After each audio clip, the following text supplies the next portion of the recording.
สวัสดีค่ะยินดีต้อนรับเข้าสู่ Fragmic นะคะ EP วันนี้ก็จะเป็น EP ที่ทำขึ้นมาเพราะว่ามีคนถามคำถามนี้นะคะในเพจนะคะ7 ปี plus ใต้ปีก in select นะคะว่าอยากจะให้ได้คำแนะนำนะคะถ้าเกิดจะอ่านหนังสือที่เกี่ยวกับเรื่องปรัชญาอะไรนะหรือว่าแนวทางการใช้ชีวิตที่ไม่ใช่ how to นู่นนั่นนี่อะไรอย่างเงี้ยอย่างจงแจ้งค่ะก็ควรจะเริ่มอ่านหรือไล่สเกลว่าควรจะอ่านจากง่ายไปหายากแบบไหนดีนะคะซึ่งก็ขอออกตัวก่อนเลยว่าอันนี้พยายามจะเอาหนังสือที่มีอยู่ที่เยอรมันนะคะที่มีอยู่ที่ย้ายมาอยู่ที่นี่ได้ปีกว่าๆเนี่ยว่ามีกี่เล่มที่คิดว่าน่าจะจัดเข้าข่ายอยู่ในเรื่องของปรัชญาหรือการใช้ชีวิตนะคะที่คิดว่าจะแนะนำให้อ่านตามลำดับก่อนหลังซึ่งอาจใช้เวลาหลายปีเพราะนี่ตัวเองก็ยังอ่านไม่จบเลยบางเล่มก็ไม่ไหวจะเคลียร์จริงๆนะคะก็จะขอเริ่มด้วยการพูดถึงหนังสือที่เรียกว่าเนื้อหานะคะเนื้อหาย่อยไม่ยากมากนะคะแล้วก็ใช้เวลาอ่านไม่นานนะคะโดยที่คิดว่า2เล่มที่ฝ้ายซื้อมาเนี่ยก็และจะแนะนำเนี่ยก็จะเป็นเรื่องของ2เล่มนี้นะคะก็คือของเปาโลนะคะเรื่องนักเล่นแร่แปรธาตุนะคะกับอีกเรื่องหนึ่งคือของคุณฮารุกิมุราคามินะคะซึ่งก็เป็นนักเขียนที่ไฟมีหนังสือเล่มนี้น่าจะเรียกว่า What I Talk About When I Talk About Running เนี่ยไฟน่าจะมี3เวอร์ชันเลยคือมีทั้งภาษาไทยอังกฤษแล้วก็เยอรมันนะคะส่วนเล่มนี้เนี่ยมีแค่ภาษาเยอรมันอย่างเดียวนะคะคือ2เล่มนี้เนี่ยก็ต้องบอกว่าเล่มนี้นะคะเป็นnon fiction ก็คือเป็นเรื่องแต่งเป็นเนื้อเรื่องของการเดินทางนะคะอันนี้ใครอยากรู้อะไรเพิ่มเติมเนี่ยดูใน Fragmic นะคะ EP ก่อนหน้าที่รีวิวเรื่องของ The Alchemist ไว้แล้วนะคะก็เข้าไปดูรายละเอียดได้นะคะเล่มนี้บางมากนะคะคิดว่าในไม่ว่าจะเป็นเวอร์ชั่นไหนก็ตามทีเนี่ยยังไงเล่มนี้เนี่ยก็คงจะประมาณไม่น่าจะหนาไม่ว่าจะแปลเป็นภาษาอื่นหรืออะไรก็ตามน่าจะหนาน่าจะบางแค่นี้นะคะก็แนะนำว่าให้ลองเริ่มเล่มนี้ได้นะคะส่วนเล่มของฮิมุราคามิเนี่ยปกติแล้วมุราคามิจะหนังสือของเขาส่วนใหญ่จะเป็นหนังสือที่เป็น non fiction นะคือเป็นนิยายนะคะเป็นหลุดโลกแฟนตาซีมีความหม่นบ้างอะไรตามภาษาเขานะมีความไม่ชอบก็เกลียดเลยอะไรอย่างเงี้ยนะคะแต่เล่มนี้เนี่ย What I Talk About When I Talk About Running เนี่ยฝ้ายก็เคยรีวิวไว้ทั้งในบล็อกแล้วก็หลายๆแห่งเลยนะคะว่ามันเป็นเล่มที่มันเป็นเรียกว่าเป็นเรื่องฟิกชันแล้วกันคือเป็นเรื่องจริงก็คือเป็นเรื่องที่มุราคามิเนี่ยเขียนถึงตัวเขาเองอะว่าทำไมเขาถึงทำอย่างนี้ทำไมเขาถึงเขียนหนังสือแบบนี้เรียกว่าก็คือเล่าถึงตัวเองค่ะซึ่งเล่มนี้เนี่ยสำหรับฝ้ายมองมันคือปรัชญาเลยนะคะในแง่ที่แบบปรัชญาในการใช้ชีวิตอะเหมือนเราเหมือนบางครั้งเราก็ไม่ได้อยากจะเข้าใจอะไรลึกซึ้งมากมายแต่แค่อยากรู้ว่าชีวิตเนี้ยคุณผ่านมันยังไงคุณใช้มันยังไงให้เหมือนเราที่กำลังเพิ่งเริ่มเดินทางเหมือนยังอายุ20อายุ10กว่าอายุ30ต้นๆเนี่ยควรจะไปยังไงอะไรอย่างเงี้ยค่ะก็เล่มนี้ก็ถือว่าบางมากแล้วก็อ่านไม่ยากเลยนะคะแล้วก็ยิ่งถ้าใครเนี่ยเป็นนักวิ่งนะคะสายเข้าใจตอนนี้ที่ไทยมีแบบมีวงการที่วิ่ง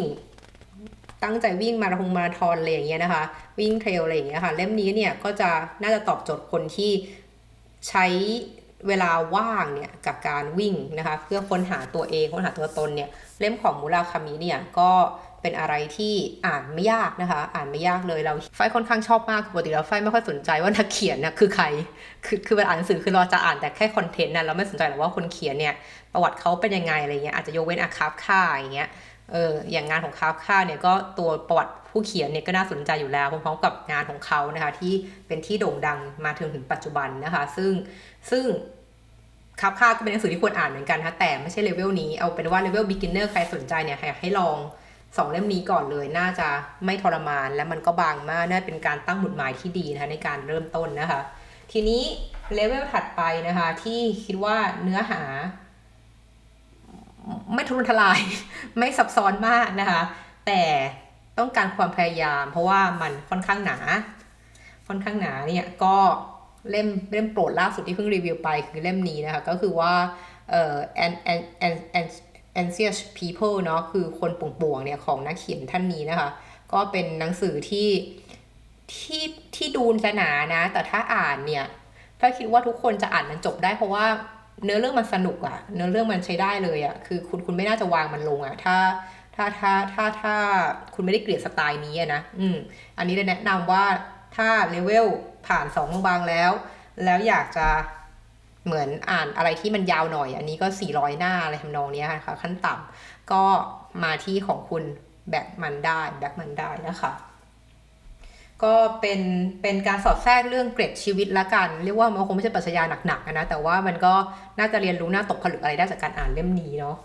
ต่อมาก็แน่นอนอันนี้ที่ไทยมีคนรีวิวเยอะมากอยู่แล้วนะคะก็คือวอร์เดนนะคะก็คือของโทรูนะคะอันนี้ก็มีความหนานะคะเช่นกันแล้วก็เป็นการพูดถึงการไปอยู่โดดเดี่ยวในป่านะคะซึ่งก็น่าจะเป็นจุดที่มันไม่ใช่สูตรที่เก่ามากด้วยเนาะคือเป็นไม่ได้เก่าขนาดที่แบบยุคย้อนไประดับเกอเทนิเช่อะไรเงี้ยคงไม่ใช่แต่ว่าอันนี้ก็เป็นระดับที่กลางๆแล้วกันเพียงแต่ว่ามันหนาแล้วก็เขียนโดยมีฉากเซตติ้งที่รัฐแมสซาชูเซตส์เนาะของสหรัฐอเมริกานะคะก็เล่มนี้ก็เป็นเล่มที่หลายคนก็พูดถึงการกลับเข้ามามองตัวตนภายในเนาะมาดูตัวตนภายในของเราว่าชีวิตเป็นยังไงการใช้เวลาอยู่กับคนเดียวการใช้เวลาอยู่คนเดียวเนาะการอยู่ในธรรมชาติอะไรอย่างเงี้ยอันนี้ฝ้ายอ่านไม่จบดีนะแต่ว่าเข้าใจว่าเนื้อหามันประมาณนี้คือเป็นคลาสสิกนะคะแล้วก็เอออ่านไม่ยากมากแล้วกันเนาะเพียงแต่ว่าบางคนอาจจะเบื่อเรื่องความเนิบนี่ฝ้ายอ่านได้ไปส่วนหนึ่งแล้วกันรู้สึกว่ามันก็เนิบอะ เนิบเหมือนกันแต่ว่าถ้าใครสนใจชอบการไปอยู่ปลีกวิเวกอะไรอย่างเงี้ยชอบไปอยู่กับธรรมชาติเล่มนี้ก็จะตอบโจทย์นะคะส่วนเล่มนี้นะคะของอีกระดับขั้นหนึ่งก็เช่นกันระดับเลเวลที่ไม่ยากมากนะคะแต่ว่าต้องการความพยายามเพราะว่ามันหนาคือมันหนามากคือมันหนาเรียกว่ากี่หน้าเนี่ยคือ670หน้าอย่างเงี้ยค่ะคืออันนี้ฝ้ายเชื่อว่าเนื้อหาเนี่ยของพวกหนังสือที่เกี่ยวกับเรื่องทางตุรกีอย่างเงี้ยค่ะมันสนุกนะแล้วมันเหมือนคล้ายๆกับเหมือนแยกอาหรับลาตีแถวเนี้ยมันให้อารมณ์นั้นน่ะเพียงแต่ว่าที่มันยากก็คือว่ามันหนา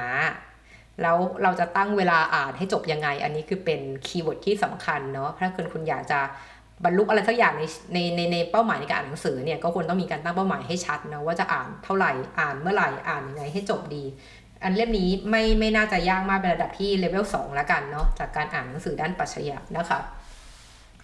เสร็จแล้วเล่มถัดไปจริงๆแล้วฝ้ายว่าก็จะคล้ายๆกันนะคือฝ้ายให้ระดับเดียวกันแต่ว่าเล่มนี้เนี่ยคือของโวแตร์เนาะอันนี้เป็นหนังสือคลาสสิกเหมือนกันที่ก็ซื้อมามือสองเนาะอันนี้ไม่รู้กล้องมันเห็นชัดแค่ไหน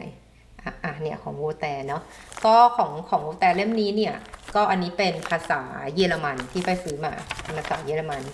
เป็นภาษาเยอรมันเนาะซึ่งเล่มนี้ก็จะเป็นเรียกว่ารวบรวมงานของโวแตร์นะคะที่จะแบ่งเป็นเล่มสั้นๆเนาะเป็นเรื่องสั้นๆหลายๆเรื่องเดี๋ยวขอเปิดสารบัญดูนิดนึงนะคะก็คือจะกอบไปด้วยเรื่องของซาดิสนะคะเรื่อง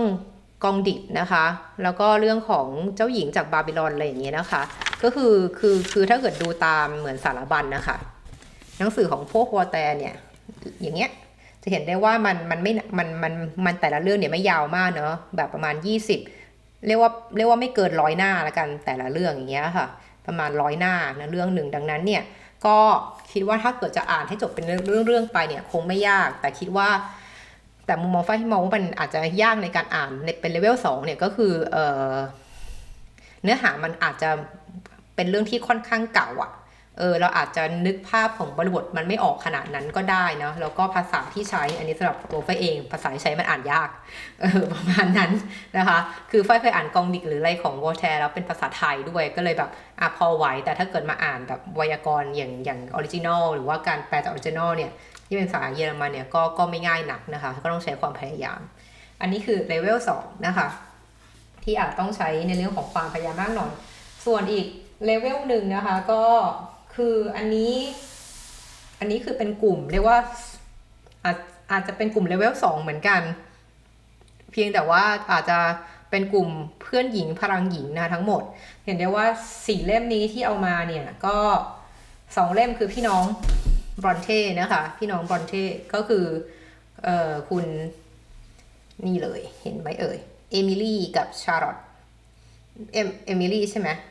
อะไรเงี้ย บอนเท่เนี่ยค่ะแล้วก็ชาร์ลอตเทอร์บอนเท่แล้วก็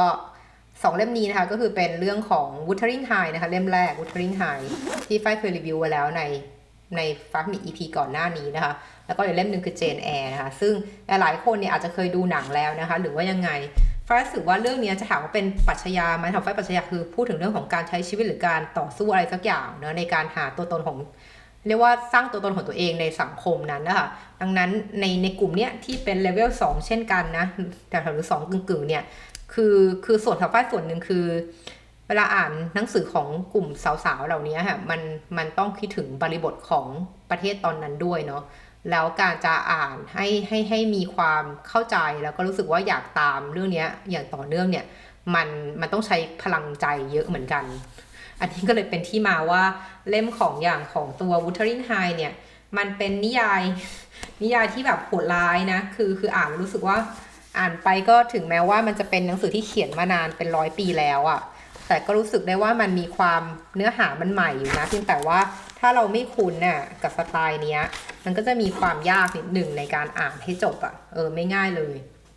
นะคะแต่ว่าถ้าใครสนใจเรื่องของการมุมมองเรื่องของสิทธิสตรีในสมัยก่อนนู้นเลยที่ผู้หญิงมีหน้าที่แค่อยู่บ้านแล้วก็ต้องสมบัติฐานอะไรไม่มีของตัวเองต้องใช้ผู้ชายเป็นหลักอย่างเงี้ยเล่มพวกนี้จะตอบโจทย์นะคะเรื่องของโดย Wuthering Heights เนี่ยก็เป็นเรื่องที่หนักอยู่นะคะเหมือนกันนะคะแล้วก็อีกเล่มหนึ่งนะคะก็ของเจนแอร์นี่คิดว่าหลายๆคนคงรู้จักอยู่แล้วเนาะความยากเรียกว่าของพี่น้องคน2พี่น้องตระกูลนี้3พี่น้องตระกูลเนี้ยก็คือทั้งในเรื่องของการเข้าใจบริบทของสมัยนั้นนะแล้วก็การอาจจะเปรียบเทียบได้นะคะว่าแบบแล้วสมัยนี้เป็นยังไงอะไรอย่างเงี้ยค่ะก็เป็นเล่มที่อาจจะอ่านเพลินๆได้เหมือนกันนะคะถ้าเรา into it นะคะเพียงแต่ว่าข้อเสียคือมันหนาอาจต้องใช้เวลานานนิดหนึ่งนะคะอีกท่านหนึ่งก็คือ Virginia Woolf นะคะ Mrs. Dalloway นะคะอันนี้จริงๆแล้วไฟว่าไม่หนามากนะแต่ว่าไฟจัดอยู่ในกลุ่มของเพื่อนหญิงพลังหญิงแล้วกันว่าเป็นเรื่องของมองเรื่องสิทธิสตรีนะคะที่เป็นในเชิงของผู้หญิงสมัยเขาต้องเจออะไรบ้างนะคะส่วนเล่มนี้เนี่ยถือว่ายากกว่าอีก3 เล่มที่ผ่านมานะคะในแง่ของเพื่อนหญิงพลังหญิงก็คือของคุณยายนะคะซิโมนนะคะอ่านชื่อไม่ได้โบวัวหรือเปล่าอะไรอย่างเงี้ยนะคะก็เป็นเล่มที่เรียกว่าเป็นเหมือนคุณย่าที่พูดถึงสิทธิสตรีตั้งนานมากแล้วนะคะแล้วก็เป็นงานฝรั่งเศสของชาวฝรั่งเศสที่หนามากเลยนะที่หนามากเลยแล้วเนื้อหาการอ่านเนี่ยก็ไม่ค่อยน่าสนุกอะเอาเนี้ยคืออ่านแล้วบอกได้เลยว่าไม่สนุกนะคะนี่ฝ้ายก็ยังอ่านไม่จบนะคือต้องตั้งใจอ่านนิดนึงนะคะแล้วก็ให้ความรู้สึกเหมือนอ่านไดอารี่ระดับหนึ่งอะค่ะไดอารี่ระดับหนึ่งว่าเขามีความคิดเห็นอย่างไรอะไรอย่างเงี้ยคือเหมือนประโยคเด็ดของหนังสือเล่มนี้คือการที่เขาพูดว่าผู้หญิงอะไม่ได้เกิดมามนุษย์เราไม่ได้เกิดมาเป็นผู้หญิงนะแต่เรากลายเป็นผู้หญิงในระหว่างที่เราเติบโตเพราะสังคมเนี่ยหล่อหลอมว่าให้คุณต้องเป็นผู้หญิงนะคะโดยหน้าปกหนังสือเล่มนี้เนี่ยก็เป็นรูปเหมือนคอร์เซ็ตเนาะซึ่งเป็นสัญลักษณ์ที่การแสดงความเป็นผู้หญิงในสมัยนั้นเนี่ยคือการต้องมีเอวคอดนะคะโดยต้องใส่ไอ้รัดทรงนี้นะคะให้แน่นๆแล้วก็ต้องมีสะโพกผาใหญ่ๆนะคะก้นใหญ่ๆซึ่งก็เป็นการใส่สุ่มนะคะซึ่งทั้งหมดทั้งมวลเนี้ยมันการแต่งตัวที่ทรมานเพศหญิงมากเลยนะคะทีนี้กลุ่มยากขั้นสุดนะคะเอาเป็นว่าตัวพ่อเองอ่านหนังสือของบางท่านได้ไม่จบขนาดนั้นนะคะขั้นสุดของปรัชญา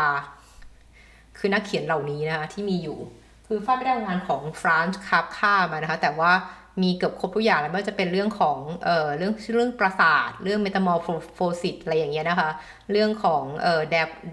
the process อะไรอย่างเงี้ยค่ะทั้งหมดทั้งมวลงานของนักเขียนฟรานซ์คาฟคาเนี่ยบางเล่มไม่หนานะคะเพียงแต่ว่าอ่านยากทั้งในแง่ของมันในตัวของฟรานซ์คาฟคาเวลาเขาเขียนเนี่ยเขาใช้ลูกเล่นของภาษาเยอรมันคือไวยากรณ์ของภาษาเยอรมันมาใช้ที่แบบว่าเขียนไป1 หน้ากระดาษเนี่ยคือหนึ่งหน้าเลยนะคะคือประโยคเดียวอ่ะคือเป็นประโยคเดียวที่เขียนใน1 หน้าอะไรเงี้ยเป็นโดยเน้นการใช้ขยายเป็น adjective ประโยค adjective เข้าไปเรื่อยๆอย่างเงี้ยค่ะก็อันนี้ก็เป็นจุดเด่นนะคะของทางงานของคราฟค่านะคะก็ในระดับเลเวล3เรียกว่าความยากเลเวล3ขึ้นไปเนี่ยไฟมองว่าคราฟค่าถือว่าเป็น1 ในงานที่อ่านยากนะคะถ้าคนที่เพิ่งเริ่มเนี่ยก็อาจจะต้องใช้เวลาในการอ่านแล้วก็ต้องตั้งเป้าหมายหนึ่งส่วนท่านที่2นะคะ ก็คาบค่าเนี่ยถึงแม้ว่าจะเขียนงานภาษาเยอรมันแต่เขาจริงๆแล้วเขาเป็นคนเช็กเนาะก็ต่อมานักเขียนของเยอรมันนะคะแน่นอนว่าก็ต้องไม่พ้นเกอเท่นะคะเกอเท่2 เล่มนี้เลยนะคะก็คือเกอเท่เนี่ยอันนี้ไฟก็เพิ่งมาซื้อที่เยอรมันเนาะมีงานเกอเท่ทิ้งอยู่ที่ไทยอยู่นะคะก็งานของคุณปู่เกอเท่เนี่ยที่ทุกที่นะคะสถาบันเรียนภาษาเยอรมันก็เรียกว่าเกอเท่อินสติทูตนะคะก็คงจะบอกอะไรถึงความยิ่งใหญ่ของท่านนี้ได้นะคะก็คือว่าแน่นอนลอง